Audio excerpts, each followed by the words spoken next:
Public है सब जानती है कि किस तरह से बीजेपी वालों ने देश के साथ घात किया। ललन सिंह जो बयान दिए हैं वो बयान अच्छा लगा और जायसवाल जी देश को खंडित करने वाला बयान देते हैं। 22 जून को हम महागठबंधन के माननीय विधायकों के साथ तेजस्वी यादव के नेतृत्व में हम लोग महामहिम राज्यपाल से मिलने का काम करेंगे, राजभवन मार्च करने का काम करेंगे। देश की और बिहार की जनता चाह रही है कि सब विपक्ष इकट्ठा होकर एकत्रित हुए और मोदी जी को 24 में हम लोग खदेड़ दें। माननीय तेजस्वी यादव के नेतृत्व में ही सरकार बनेगी। नमस्कार, आप न्यूज फाउंडेशन देख रहे हैं। मैं हूं आपके साथ वंदना। अग्निपथ योजना को लेकर पूरे देश भर में इसका विरोध हुआ है और आपको बता दें कि इस बार प्रदर्शनकारियों ने बीजेपी को निशाना बनाया। यही नहीं, बिहार में भी इसका असर काफ़ी देखने को मिला है। बिहार में प्रदेश अध्यक्ष हों, डिप्टी सीएम हों, उनके आवास पर तोड़फोड़ किया गया है। संजय जायसवाल ने प्रेस कॉन्फ्रेंस कर नीतीश कुमार के पुलिस प्रशासन पर आरोप लगाया और कहा कि नीतीश कुमार के पुलिस कोई कार्रवाई नहीं की, तोड़फोड़ होता रहा और उनकी पुलिस जो है वो चुपचाप देखती रही। हमारे साथ बात करने के लिए हैं राजद के मुख्य प्रवक्ता भाई वीरेंद्र। क्या लगता है, जिस तरह से संजय जायसवाल ने आरोप लगाए उसके बाद फिर ललन सिंह का बयान आया है, इसको कैसे देख रहे हैं?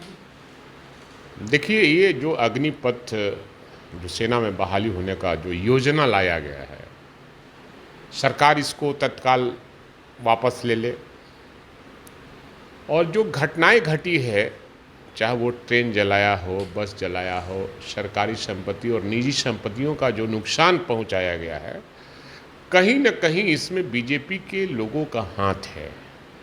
और जब तक बीजेपी के लोग इसमें नहीं रहते, अगर नहीं होते, तो शायद इस तरह की घटनाएं नहीं घटती और नौजवानों के साथ मिलकर बीजेपी के जो कार्यकर्ता हैं वो नुकसान पहुंचाने का काम किया है, ताकि विपक्ष को बदनाम करने की साजिश रची जा रही है। और ये साजिश आज न कल खुलकर आएगा और देश के नौजवान सब विपक्ष के साथ है और देश के नौजवान इस योजना के खिलाफ में है जो देश हित में नहीं है, नौजवानों के हित में नहीं है और लोगों को रोज़गार नहीं दे रहा। 4 साल का रोज़गार में क्या होगा लोगों का, शादी भी नहीं होगा किसी का। तो इसलिए सरकार जो योजना लाई है पूरे विचार करके, विपक्षी और सदन से विचार विमर्श करके, प्रचारित करके इसको लाती तो शायद इसमें संशोधन हो सकता था। लेकिन मनमाने तरीके से ये बीजेपी हमेशा नोटबंदी का सवाल हो, चाहे इस तरह की बातें हो, चाहे किसान के सवाल को, ये सरकार सिर्फ और सिर्फ जो पूंजीपति हैं, जो अडानी अंबानी हैं, उनको देश का बागडोर देने जा रही है, जिसका विरोध हम करते हैं, हम सभी लोग करते हैं, विपक्ष पार्टियां करते हैं। हमारे नेता तेजस्वी यादव ने कहा कि इसकी लड़ाई हम सदन से लेकर सड़क तक करने का काम करेंगे।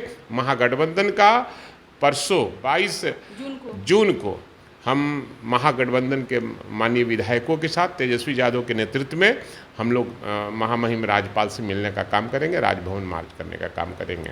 लेकिन फिलहाल बिहार में बीजेपी और जदयू में जो रार मची हुई है, एक दूसरे पर बयानबाजी हो रही है, एक दूसरे पर आरोप प्रत्यारोप लगा रहे हैं, उसको कैसे देख रहे हैं? पब्लिक है सब जानती है कि किस तरह से बीजेपी वालों ने देश के साथ घात किया और अपना जो ये एजेंडा है, जो आरएसएस का एजेंडा है, देश में लागू करना चाहती है। कोई दल बर्दाश्त करने को तैयार नहीं है और इसीलिए वाकई युद्ध हो रहा है दोनों पार्टियों में। आज न कल खटास आया है, कुछ होगा, होने वाला है। संजय जायसवाल और ललन सिंह के बयान को कैसे आप देख रहे हैं? ये उन लोग का पार्टीगत मामला है और महागठबंधन उन लोग का एनडीए का मामला है।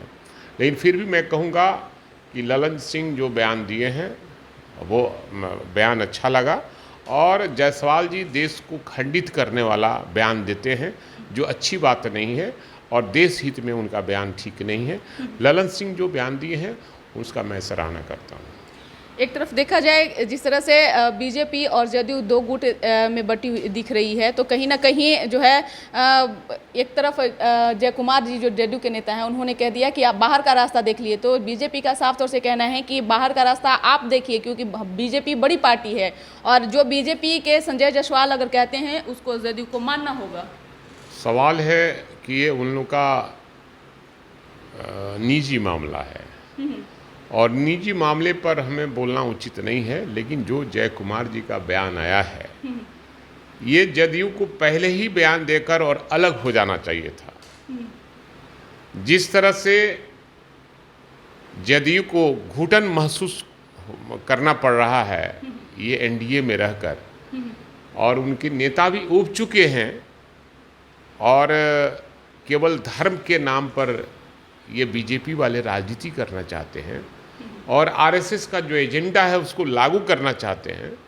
अब तो जल्दबाजी करना चाहिए, देर हो रही है, अब निर्णय लेना चाहिए माननीय मुख्यमंत्री जी को। आखिरकार मजबूरी क्यों है नीतीश कुमार के साथ? क्योंकि जब अगर क्या मजबूरी है, नहीं मजबूरी है, ये तो माननीय मुख्यमंत्री जी बताएंगे। उनकी मजबूरी हम क्या बता सकते हैं, ये तो खुद वो बता सकते हैं। अगर मान लिया जाए कि जदयू बीजेपी से अलग होती है बिहार तो क्या आरजेडी अपनाएगी? देश की और बिहार की जनता चाह रही है कि सब विपक्ष इकट्ठा होकर एकत्रित हुए और मोदी जी को 24 में हम लोग खदेड़ दें।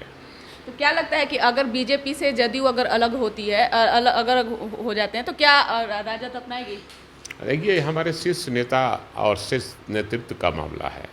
ये हमारे शीर्ष नेता तय करेंगे कि क्या करना नहीं करेंगे। आने दीजिए मामला, जब छोड़ेंगे तो हमारे शीर्ष नेता तय कर लेंगे। आखिरकार आपने ऑफर जदयू को दिया?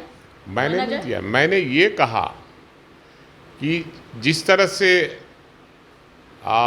जदयू को बेइज्जती सहनी पड़ रही है, इतनी बेइज्जती शायद कभी नहीं हुआ है। तो अगर आप समझते हैं कि हमारी इज्जत है और राजनीति में इज्जत होनी चाहिए, तो आज निर्णय लेना उनका काम है, हमारा काम नहीं है। आखिर क्यों नीतीश कुमार घुटन में वो सरकार में हैं? क्या लगता है कि अगर वो बीजेपी को अगर छोड़ देते हैं, बीजेपी से अलग हो जाते हैं, तो क्या वो बिहार के सीएम बने रहेंगे? ये तो मैंने कहा कि ये हमारे शीर्ष नेतृत्व तय करेगा और हम लोगों ने, सब लोगों ने तय कर लिया है कि माननीय तेजस्वी यादव के नेतृत्व में ही सरकार बनेगी और सब लोग राजी है। आने वाला इंतज़ार कीजिए, आने वाला कल क्या होगा। राजनीति में बदलते रहते हैं रिश्ते, इसलिए रिश्ते का इंतज़ार कीजिए। आने वाला दिन कल हमारा है और तेजस्वी यादव का। भाई वीरेंद्र जी, आपकी बातों ही बातों में कुछ न कुछ जरूर जो है वो चीज़ें सामने निकल कर आ रही है। क्या लग रहा है, अंदरूनी बातचीत कुछ चल रही है क्या?